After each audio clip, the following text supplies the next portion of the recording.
नेहरू और इंदिरा गांधी की विरासत को नहीं संभाल पाए राहुल गांधी।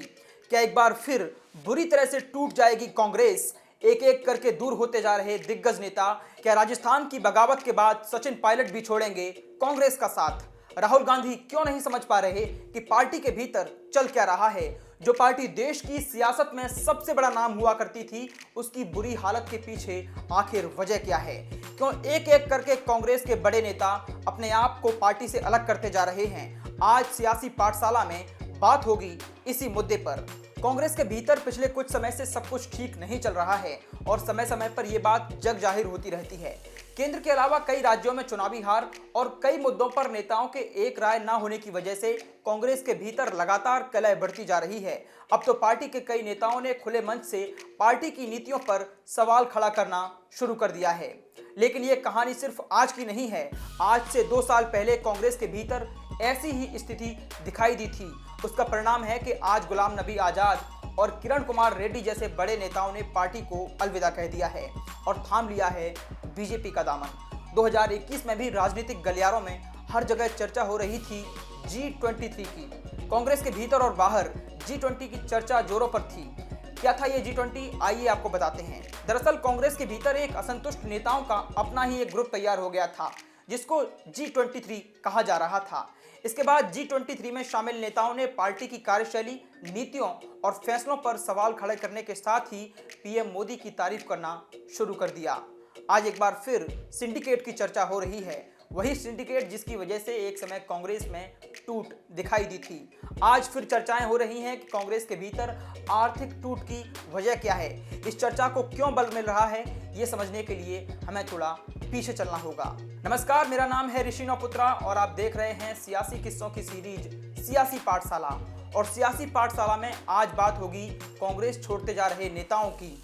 आज हम समझने का प्रयास करेंगे कि अतीत से लेकर वर्तमान तक कितने नेताओं ने किस वजह से कांग्रेस को छोड़ा और कहानी उस सिंडिकेट की जिसके चलते इंदिरा गांधी हो गई थी परेशान। तकरीबन 52 साल पहले की बात है जब कांग्रेस के भीतर मजबूत सिंडिकेट ने तत्कालीन प्रधानमंत्री इंदिरा गांधी को पार्टी से निकाल दिया था। तारीख थी 12 नवंबर 1969, लेकिन कोई एक दिन में ऐसा नहीं हो गया था। इसकी शुरुआत दरअसल सालों पहले हो चुकी थी जब सिंडिकेट के सदस्यों ने इंदिरा गांधी के खिलाफ लामबंदी कर ली थी।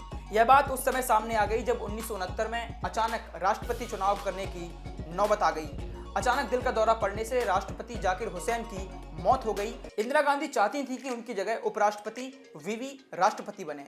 वहीं दूसरी ओर सिंडिकेट के नेताओं की इच्छा थी कि इस बार राष्ट्रपति चुनाव में इंदिरा गांधी की बिल्कुल न चले। उस वक्त कांग्रेस के अध्यक्ष निजलिंगप्पा मोरारजी देसाई को राष्ट्रपति बनाना चाहते थे, लेकिन वो इसके लिए तैयार नहीं हुए। वहीं कामराज ने इंदिरा गांधी को राष्ट्रपति बनाने की सलाह दी। हालांकि इंदिरा गांधी को भनक नहीं थी कि आखिर चल क्या रहा है। आखिरकार कामराज और सिंडिकेट के दूसरे नेताओं ने इस पद के लिए नीलम संजीव रेड्डी को उम्मीदवार बनाया।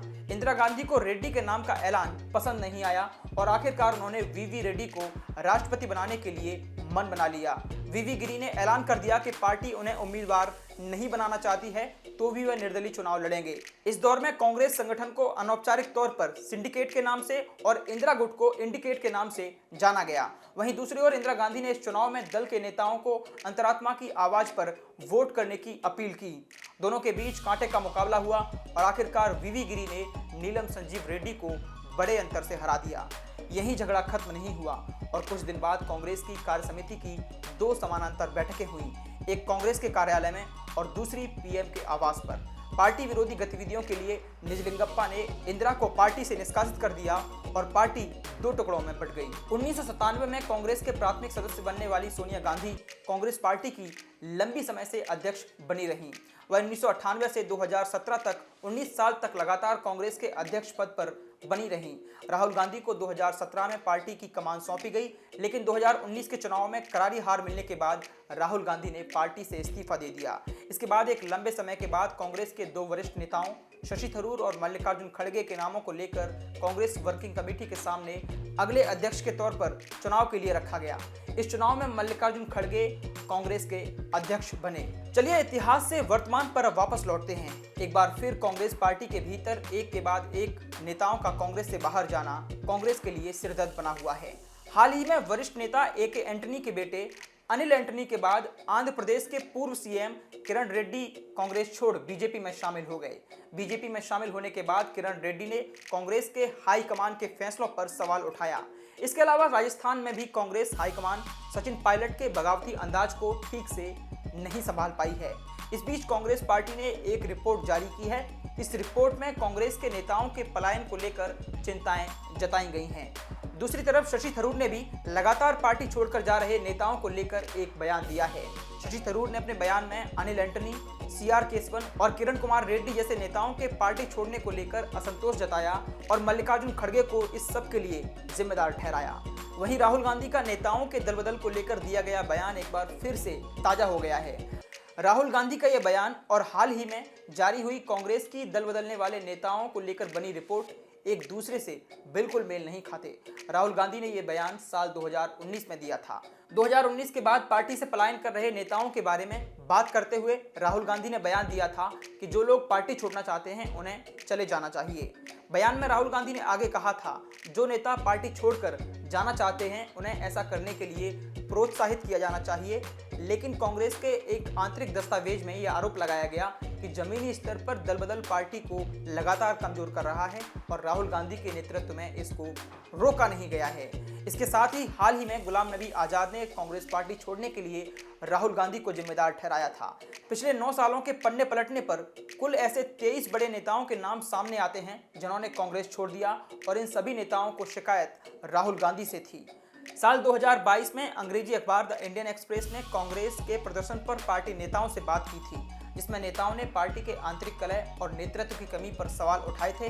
इस बातचीत के दौरान कांग्रेस की हार पर पार्टी के वरिष्ठ नेता गुलाम नबी आजाद ने कहा था, मैं हैरान हूँ, पार्टी की हार देखकर मेरा दिल रो रहा है। हमने पार्टी को अपनी पूरी जिंदगी और जवानी दी है। मुझे भरोसा है कि पार्टी का नेतृत्व सभी कमजोरियों और कमियों पर ध्यान देगा जो मैं और मेरे साथी पिछले कुछ समय से उठा रहे हैं। गुलाम नबी आजाद का ये बयान तब खूब चर्चाओं में आया था। अब आइए समझते हैं क्या कहती है कांग्रेस की ताजा रिपोर्ट। 2024 के चुनाव के लिए 56 SC/ST संसदीय क्षेत्रों में संगठनात्मक उपस्थिति बढ़ाने के लिए कांग्रेस की नई योजना नेतृत्व विकास मिशन पर जारी AIC की दस्तावेज में कहा गया कि कांग्रेस जिला और ब्लॉक स्तर पर अपने महत्वपूर्ण नेताओं के प्रतिद्वंदी दलों पर नजर रखना चाहेगी। दस्तावेज में कहा गया कि कांग्रेस अलग अलग कारणों से दल बदल की बुराई से ग्रस्त है। इस रिपोर्ट में कहा गया कि ऐसा जरूरी नहीं है कि दल बदलने वाले नेता या सांसद विधायक ही हों, पंचायती स्तर के नेताओं पर भी नजर रखना बेहद जरूरी है। कांग्रेस ने इस बात पर चिंता जताई कि पलायन करने वाले नेता पलायन के साथ अपने मतदाता आधार को दूसरी पार्टियों में ले जाते हैं। इससे सीधे तौर पर कांग्रेस की ताकत को बड़ा नुकसान पहुंचता है और चुनाव में पार्टी को हार देखनी पड़ती है। पार्टी की तरफ से पेश की गई लीडरशिप डेवलपमेंट मिशन या नेतृत्व विकास मिशन का मकसद अपने सभी नेतृत्व स्थानीय नेतृत्व पर नजर बनाए रखना है। पार्टी की इस मदद से निर्वाचन क्षेत्रों में अपनी साझेदारी और भरोसेमंद बनाने की कवायद में जुटी हुई है। पार्टी का यह मानना है कि अगर स्थानीय नेतृत्व और आम लोगों के बीच विश्वास पैदा कर दिया जाए तो कांग्रेस बेहतर प्रदर्शन कर सकती है। वास्तव में पार्टी ये चाहती है कि संगठन और निर्वाचन क्षेत्रों से निचले पायदान पर सबसे ज्यादा ध्यान देकर नेताओं का पलायन किसी तरीके से रोका जाए। वहीं दूसरी तरफ सूत्रों का कहना है कि पार्टी का ये मिशन महज चर्चाओं तक सीमित रहा है। यही वजह रही है कि हाल ही के वर्षों में रुक रुक कर पार्टी के कई नेताओं ने पार्टी से पलायन किया है। अब चुनावों के नजदीक आने पर पार्टी के नेताओं के पलायन की प्रवृत्ति कांग्रेस को परेशान कर रही है। पलायन करने वाले नेता कांग्रेस को खोखला कर रहे हैं। कांग्रेस से पलायन कर रहे नेताओं के बारे में ये रिपोर्ट कहीं ना कहीं चौंकाने वाली है। इस पर कांग्रेस को वर्तमान में विचार करने की जरूरत है और राहुल गांधी की लोकसभा सदस्यता जाने के बाद ये विचार और ज़्यादा महत्वपूर्ण हो जाता है। ऐसे ही तमाम और वीडियोस के लिए आप न्यूज़ रूम पोस्ट को देखते रहिए और सब्सक्राइब कीजिए न्यूज़ रूम पोस्ट। धन्यवाद।